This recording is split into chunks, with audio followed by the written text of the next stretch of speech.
first aphorism. The physician high and only mission is to restore the sick to health, to cure, as it is termed. Here, the Hahnemann in the first aphorism said, the physician high and only mission is to restore the sick to health. जो sick है उसे healthy state में, to cure as it is termed. Here he add a footnote. In his footnote, he mentioned about the theoretic medicines, and he mentioned about the reveries or the method which the physician used at his time. What he said in the footnote to the aphorism is, his mission is not, however, to construct so-called systems by interweaving empty speculations and hypotheses concerning the internal essential nature of vital processes and the mode in which the disease originate in the interior of the organism. Doctor का, physician का जो mission ये नहीं होना चाहिए कि बीमारी कैसे पैदा हुई, क्या क्या क्या है अंदर, वाइटल फोर्स कैसे डिफेक्टेड हुई, ये पता करने की ज़्यादा उसमें नहीं घूमना है, उसमें पता थ्योरीज नहीं करनी है. Where on so many physicians have hitherto ambitiously wasted their talents and their time, nor is it to attempt to give countless explanations regarding the phenomena in disease and their proximate cause. ना ही countless explanation देने की ज़रूरत है कि क्या है, क्या इसका प्रॉक्सिमेट कॉज है, कि ये कैसे हुई है, कि ये चीज़ें, क्योंकि ये चीज़ें डॉक्टर हैनीमैन कहते हैं कि ये कोई बता ही नहीं सकता कि बीमारी कैसे हुई है. उसका जो कॉज, प्रॉक्सिमेट कॉज है, वो कंसील्ड रहता है, उसको रिवील्ड नहीं कर सकते, तुम पता ही नहीं चल सकता है, क्योंकि उसके मैनी कॉजेज़ होते हैं एक बीमारी को पढ़ने के लिए. आपको लगता है कि आपको जुकाम हो गया, तो वायरल, कि वायरस रहा तो वायरस के कारण आपको जुकाम हुआ, नहीं, उससे पहले ससेप्टिबिलिटी भी मैटर करती है आपकी, कि आपको ससेप्टिबल हुए तभी वायरस ने आप पे अटैक करा. वरना जितने पर्सन उसके कांटेक्ट में आए सब तो सफ़र नहीं करेंगे.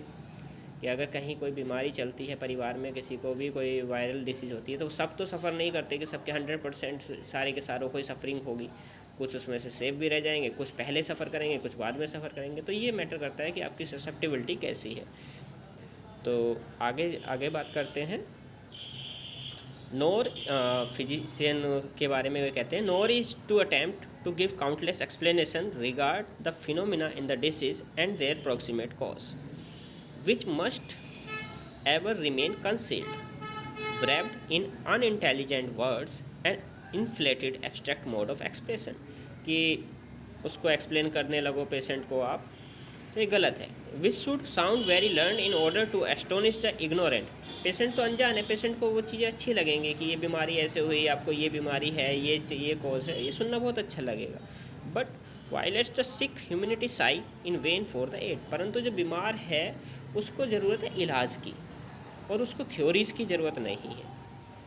Of such learned reveries to which the name of theoretical medicine.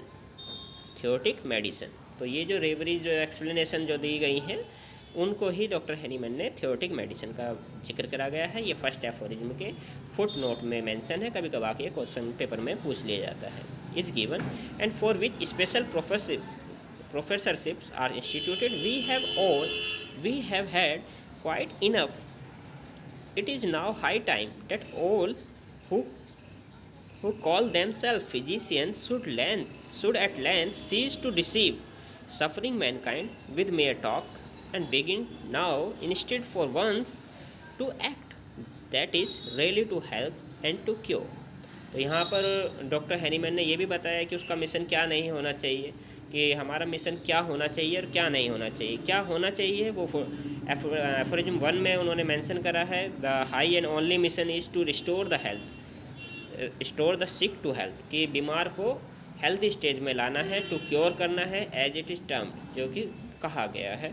और उन्होंने ये भी कहा कि उसका मिशन ये नहीं होना चाहिए कि वो उसको एक्सप्लेनेशन करने लगे कि बीमारी ऐसे हुई है, ये इसका अप्रोक्सीमेट कॉज है, अंदर वाइटल फोर्स इस तरह से डीअरेंज हुई है. ये थ्योरीज गढ़ने की ज़रूरत नहीं है, जिसे उन्होंने थियोटिक मेडिसिन कहा है. ये चीज़ एक्सप्लेनेशन देने की ज़रूरत नहीं है, उसको क्योर करने की ज़रूरत है। Thank you.